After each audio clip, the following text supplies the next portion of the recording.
Amigos, buenas tardes. Lo prometido es deuda. Ayer prometí que hoy trataría lo concerniente a la disolución demandada por el Ministerio de Trabajo frente al Sindicato Único de Trabajadores de la Construcción, SUNTRAC. Empiezo por indicar que el artículo 390 del Código de Trabajo señala que solo podrán imponerse a las organizaciones sociales las siguientes sanciones: multa de 10 a 200 balboas. 2. Disolución.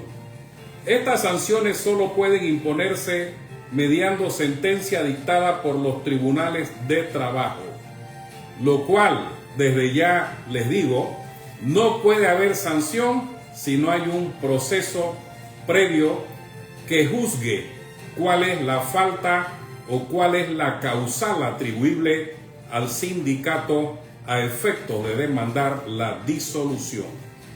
Todo indica, según las palabras de la señora ministra de Trabajo, que es porque, conforme al artículo 392, numeral 1, la organización de manera evidente se aparta permanentemente de los fines exclusivos previstos en este código.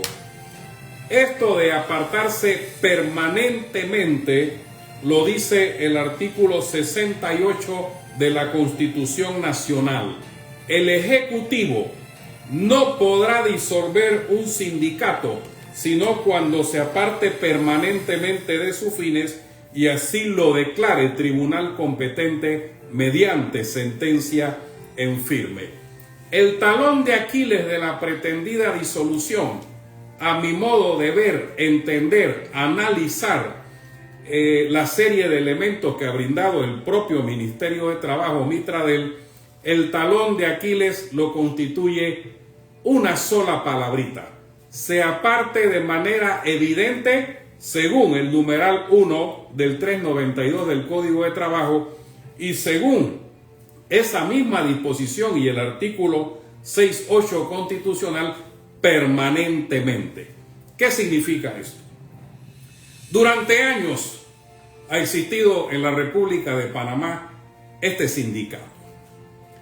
El Código de Trabajo establece que es competencia y función del Ministerio de Trabajo dar clases, cursos, seminarios a los sindicatos.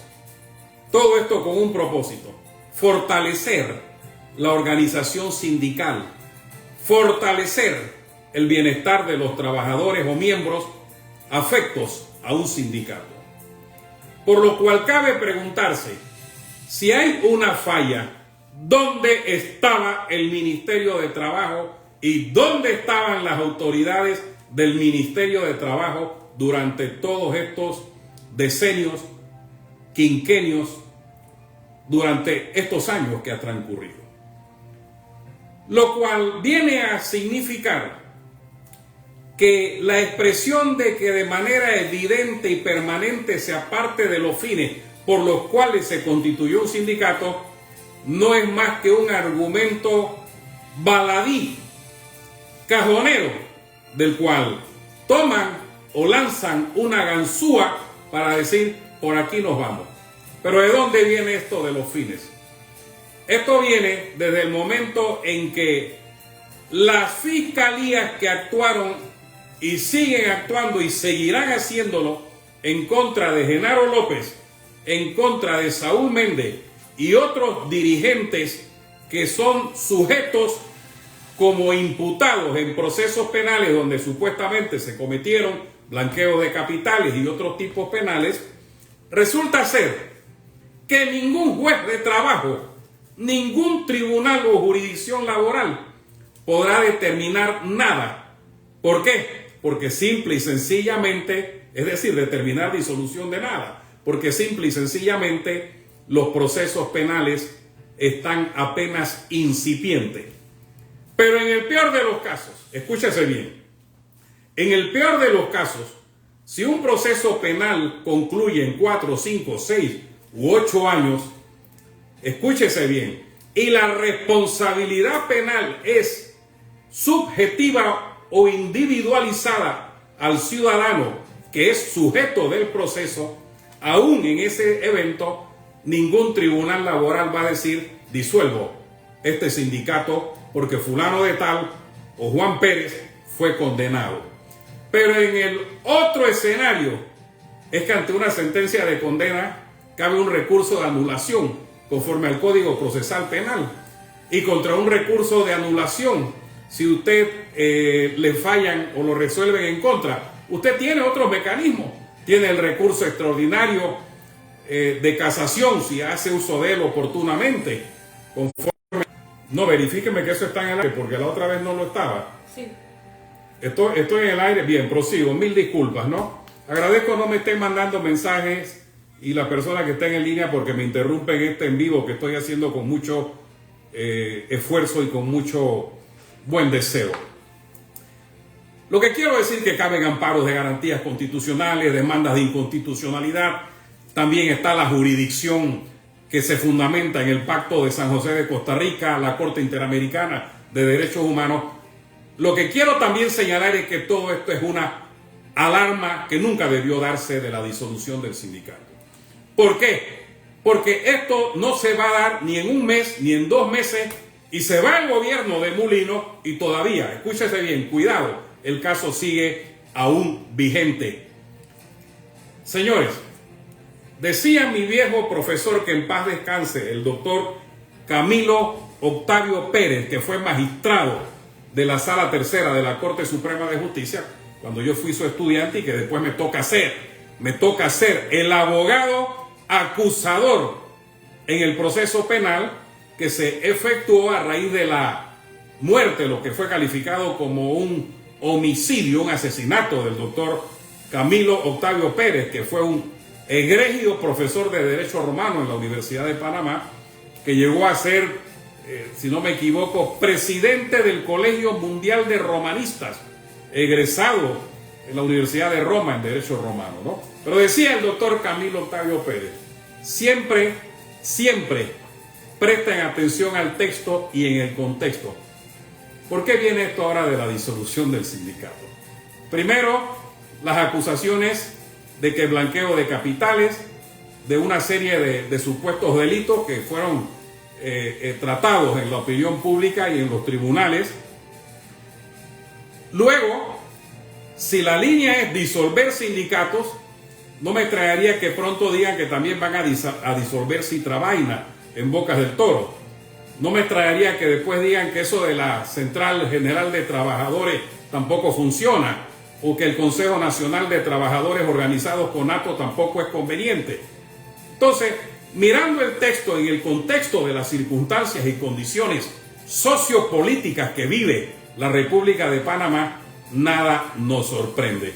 Pero jurídicamente, lo dije ayer, ab initio, esto no tiene pie ni cabeza ni ningún fundamento jurídico serio. El artículo 68 de la Constitución Nacional reconoce el derecho de sindicación. No solamente cuando se habla de sindicato, aclaro, hablamos de sindicato de trabajadores. Puede haber un sindicato de empleadores. Hay un sindicato de industriales de Panamá, dicho sea de paso, empresarios industriales. Y en este sentido, el derecho de sindicación, la libertad sindical, se inserta dentro del artículo 16 del Pacto de San José de Costa Rica o Convención Americana sobre Derechos Humanos, que reconoce el derecho de asociación. Y Panamá, escúchese bien, ya fue condenada en el caso Ricardo Baena versus República de Panamá, y en la sentencia la Corte Interamericana de Derechos Humanos señaló: toda restricción al derecho de la asociación, léase sindicato, debe ser en el interés, uno, de la seguridad nacional. ¿Qué seguridad pueden invocar frente al tema de Suntrack? Del orden público o para proteger la salud o la moralidad pública.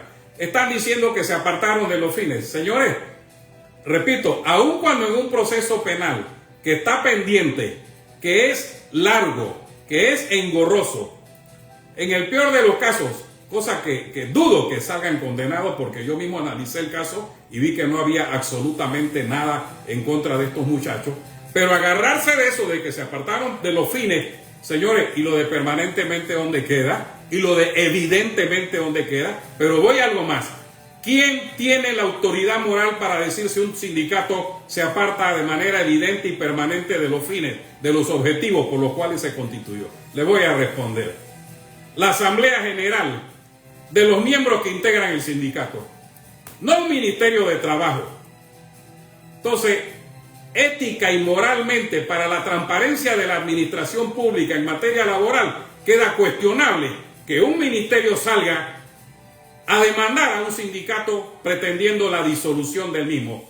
Eso significa venir contra los actos propios y la propia filosofía laboral que debe alentar, que debe sustentar e inspirar a una autoridad del Ministerio de Trabajo. Y olvídense de eso, que si el Suntra es izquierdoso, que si el Suntra es comunistoide. No. Esto es materia jurídica, esto es seriedad en el análisis de la aplicación del raciocinio jurídico correcto y de la lógica indispensable.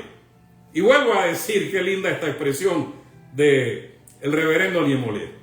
Cuidado, cuidado con esto de perseguir. No sea que al final de cuentas no quede nadie más para hablar ni defendernos en esta nación. Dios bendiga a la patria.